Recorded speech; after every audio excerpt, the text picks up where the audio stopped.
नमस्ते दोस्तों, मैं मौर्य वर्षा मेरे यूट्यूब चैनल पर आप सबका स्वागत करती हूँ। आज हम कृष्णा सोपती द्वारा लिखित सिक्का बदल गया यह कहानी देखने वाले हैं। इस कहानी का प्रकाशन जो 1948 में प्रतीक जो पत्रिका में हुआ था, और इस कहानी की जो पात्र हैं जिसमें शाहनी, पति उसका शाहजी, शेरा, रसूल, थानेदार दाऊद खां, हसेना, मुल्ला इस्माइल, बेगू पटवारी आदि। ठीक है। इस कहानी में जबलपुर नामक शहर की जो कथा इसमें चित्रित हुई है। ठीक है। जो चनाब नदी का भी वर्णन इसमें आता है। इस कहानी की जो विषय है, इसमें परिवर्तन का आधार देश विभाजनी पर आधारित यह कहानी है। यानी देश विभाजनी की जो स्थिति है उसका चित्रण हमें इसमें मिलता है, और विधवा नारी की जो पराधीनता का मनोवैज्ञानिक चित्रण इसमें मिलता है। शोषक और शोषित का जो संघर्ष है इसमें, यानी वर्ग संघर्ष इसमें हमें देखने को मिलता है। अब इस कहानी की जो कथा वस्तु है, इस कथा वस्तु को देखने से पहले मैं आप लोगों को बहुत धन्यवाद देना चाहती हूँ। आप लोगों का बहुत आभार व्यक्त करना चाहती हूँ, क्योंकि लगभग 1,500 के ऊपर मेरे चैनल को सब्सक्राइबर आ चुके हैं, और आप लोगों ने बहुत सारे कमेंट्स, लाइक्स और सब्सक्राइबर देके मेरा हौसला और बढ़ाया है। कुछ लोगों ने कमेंट्स करके ये कहा है कि कुछ शिकायत भी की है कि आवाज़ में थोड़ा धीमापन है, और कुछ आवाज़ में कमी के कारण सुनने में दिक्कत हो रही है। तो आने वाले वीडियो में मैं इसका खास ख्याल रखूँगी। ठीक है। आप लोगों तक मेरी जो भावनाएं हैं, मेरे जो विचार है पहुंचते होंगे, ये आशा करते हुए मैं इस कहानी की जो कथा वस्तु है वह आप लोगों को बताती हूँ। तो चलिए।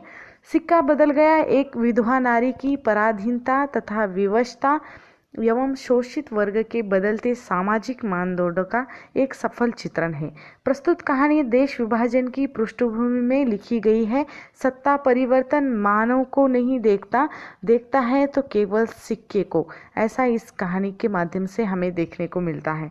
इस कहानी का जो मुख्य पात्र है वह शानी एक स्त्री पात्र है, जिसके पति शाहजी का देहांत हो चुका है। शाहनी रोज पो फटने पर जो चनाब नदी में नहाने जाया करती थी। एक दिन अचानक उसके मन में एक भय छाने लगा, और जमी वाला कुआं, मीलों फैले उनके खेतों या सब पर की जो उनकी हवेली है, उनकी प्रॉपर्टी है, उसकी ओर उसकी दृष्टि पड़ती है। उसका मन अस्वस्थ होने लगता है, कारण उसकी हवेली जाने के पहले वह शेरा के घर जाती है। उसके मन में जो चिंता है वह शेरा के सामने रखना चाहती है। शेरा जो पहले शाहजी का सेवक था, उसकी माँ की मृत्यु के पश्चात शाहजी ने ही वहाँ, या शाहजी के घर पर ही वहाँ वह पलकर बड़ा हुआ है। उस समय शेरा शाहनी की ऊंची हवेली की अंधेरी कोठरी में रखी सोने चांदी की संदूकियां उठाने की सोच में था। यानी वह, अब जो सेवक था, अब परिस्थिति बदल चुकी है, ज़माना बदल चुका है, सिक्के बदल चुके हैं। इस कारण जो घर पे नौकर काम करते थे, जो अपने मालिक या अपनी मालकिन के इशारों पर नाचते थे, वही नौकर अब इनके हवेली में लूटपाट करने की सोच रहे हैं। ये हमें इस कहानी के माध्यम से देखने को मिलता है।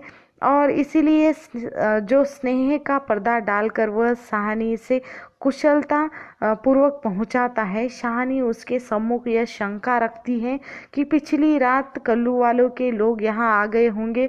यदि शाहजी जीवित रहते तो ऐसा न होता। तब शेरा के मन में ये विचार आता है कि आज शाहजी नहीं है, अतः कोई कुछ नहीं कर सकता।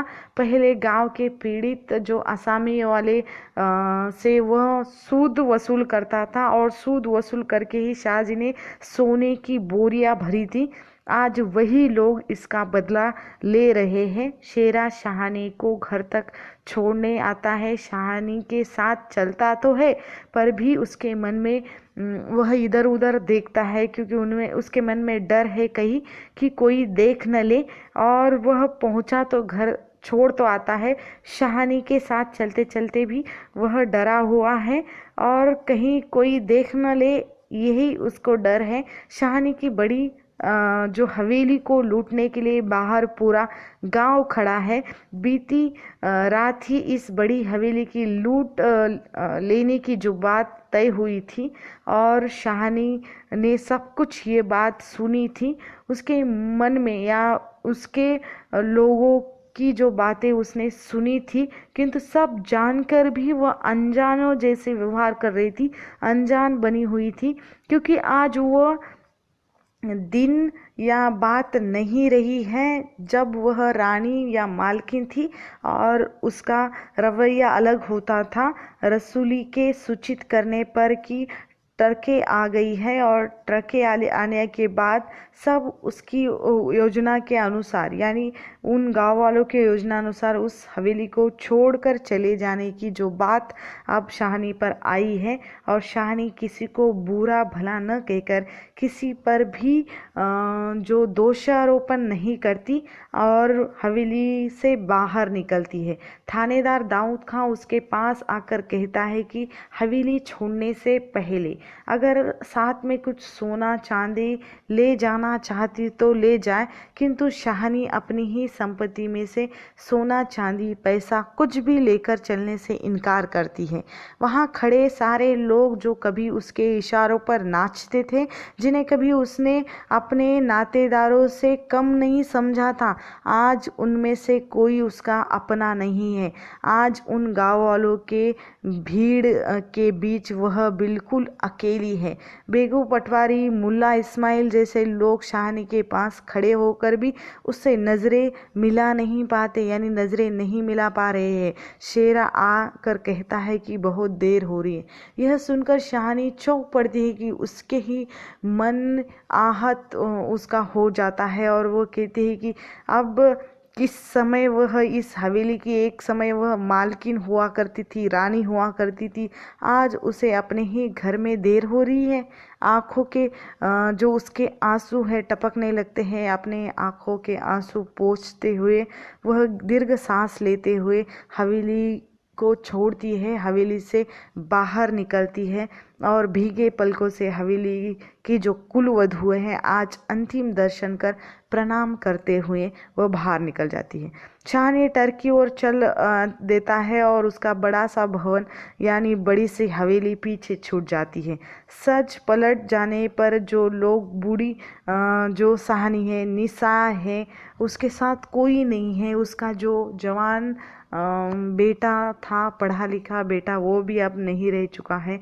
अपने पास वह किसके सहारे वो जिएगी, ये भी उसके साथ कुछ नहीं है। अपने पास वो कुछ भी न रखते हुए उन लोगों के लिए वह गालियाँ भी नहीं देती, यानी सब कुछ वहाँ छोड़ के एक भरे हुए गले से शाहनी सबको आशीर्वाद देती है। ईश्वर उनका भला करे, उन्हें सलामत रखे। और ट्रक में बैठने पर शेरा शाहनी के पांव छूते हुए कहता है, वह कुछ नहीं कर सकता क्योंकि राज पलट गया है, सिक्का बदल गया है। शाहनी के लिए सिक्का नहीं बदलेगा क्योंकि वह उसे गांव में ही छोड़कर जा रही है। रात को कैंप में पहुंचती है। पहुंचने के बाद भी वह लेटे लेटे उसके मन में यही प्रश्न आ रहा है, सिक्का क्या बदलेगा। वह खुद सब कुछ छोड़ छाड़ कर चली आई है। इस प्रकार यानी इस कहानी में एक शाहनी नाम की जो स्त्री, विधवा असहाय स्त्री है, और किस तरह जो जमाना बदल गया है, युग बदल गया है और दिन बदल गए हैं। दिन बदलने के बाद किस तरह लोग भी बदल जाते हैं और किस तरह व्यवस्था, एक वक्त ऐसा था कि जो रानी महारानी हुआ करती थी, आज उसे अपने ही हवेली से निकलना पड़ा क्योंकि जो देश विभाजनी का माहौल था और बहुत सारे लोग लूटपाट कर रहे थे, मार रहे थे। शेरा ने भी बहुत सारे लोगों की हत्याएं की थी। इस प्रकार पीड़ित वर्ग के साथ साथ अकेली असहाय बूढ़ी धनाढ्य नारी की शोचनीय दशा का चित्रण लेखिका ने इस कहानी में किया है। प्रस्तुत कहानी शोषक और शोषित वर्ग के बीच का संघर्ष का चित्रण है और शाहों के घर में नौकरी करने वाले असामियों यानी आज शोषक वर्ग के विरुद्ध इकट्ठा हो गए हैं। जमाना बदल गया है, सिक्का बदल गया है। विभाजन के कटु सत्य को उचित तथ्यों के साथ कहानी में प्रस्तुत करने का प्रयास किया है।